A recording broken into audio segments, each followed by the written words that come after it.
This year, we celebrate 100 years since the discovery of beneficial nematodes by Dr. Steiner.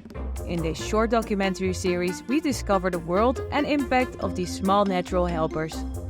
Welcome to the fascinating world of the microscopic roundworms that changed agriculture. Anton Kraus was a research assistant at the Forestry University in Germany. He encountered a massive outbreak of a webworm on Norway spruces during an excursion to a forest in the Egg Mountains. He took samples and found several wasps that parasitized this pest.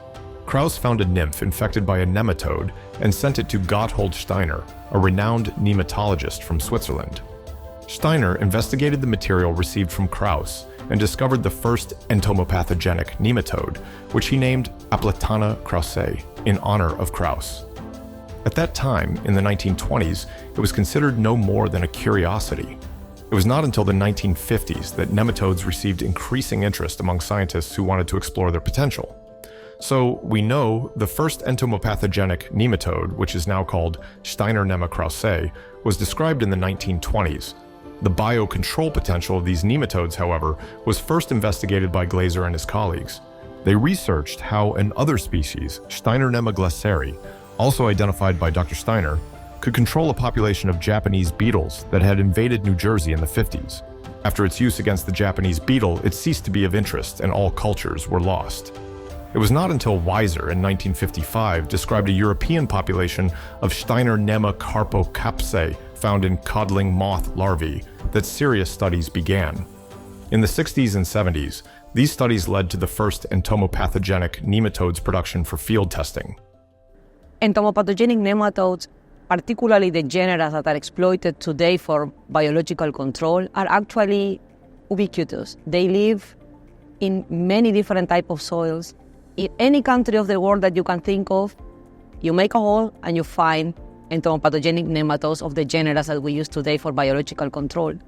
They can control pests across all different types of crops, indoors, outdoors, in pots, in the soil, under very different climatic conditions.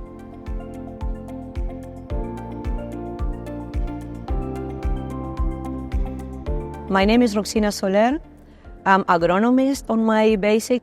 About 10 years ago, I moved from academia to Coppert to do research in business. In a nutshell, our department is responsible to generate the knowledge about our biological solutions.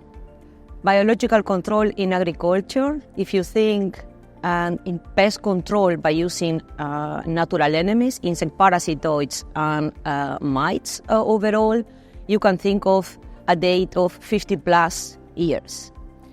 If you think on control of other threats for the crops, like diseases, and then you need other players to control them, like microbes, then we come closer and closer to the current times. Compared to natural enemies, microbials are the youngest sister or brother of it. It's really lately that their importance is being truly understood and their potential is being uncovered. In the agricultural setting, nematodes are these soft-body, non-segmented worms that lives in the soil. Some of them feed on plants. Those are called plant parasitic nematodes, plant pathogenic nematodes, and some of them actually lives on insects, and those are called entomopathogenic nematodes. When we say entomopathogenic nematodes, that word means that these are organisms that parasitize, that lives inside the body of insects. The latter are the groups that are beneficial for agriculture, that can be exploited to control different pests that feeds in the roots of many, many crops. The discovery of entomopathogenic nematodes 100 years ago have a major positive impact on crop protection. The control of pests below the ground is particularly challenging. There aren't many options, there aren't many biological solutions that can thrive in the soil and control pests. Actually, entomopathogenic nematodes are the best player we have today to go under the ground and to control insects that feed on the roots of actually any crop that you can think of. So, how exactly does it work? Entomopathogenic nematodes enter the pest insect through any body opening, such as the respiratory holes. Once inside, they make their way to the substance that fills the body cavity. When the nematode is inside the insect, it releases a special cocktail. A part of this mixture is a specific symbiotic bacterium. The other part contains proteins that help to break down the host's immune system, killing the insect rapidly, within hours to a couple of days. The key to the nematode's success, however, is the bacteria. Each species of entomopathogenic nematode carries its own specialized symbiotic bacteria that can only survive in the nematode or the host insect's body. The Steiner nematodes produce bacteria that multiply in the caterpillar and start producing enzymes. The enzymes break down the host tissue and turn it into a nutritious soup that the nematodes then eat. When sensing this nutrient-rich environment, the nematodes develop into adults of both sexes. After mating, eggs are produced, and a new generation of nematodes hatch. Where the chances lie with entomopathogenic nematodes? Well, today we are only seeing the tip of the iceberg.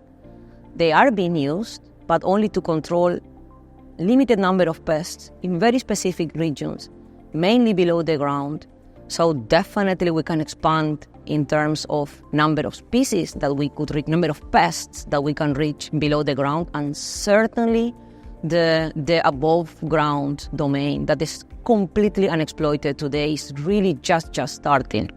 In the next episode, we talk about a whole other side of the nematode coin, production.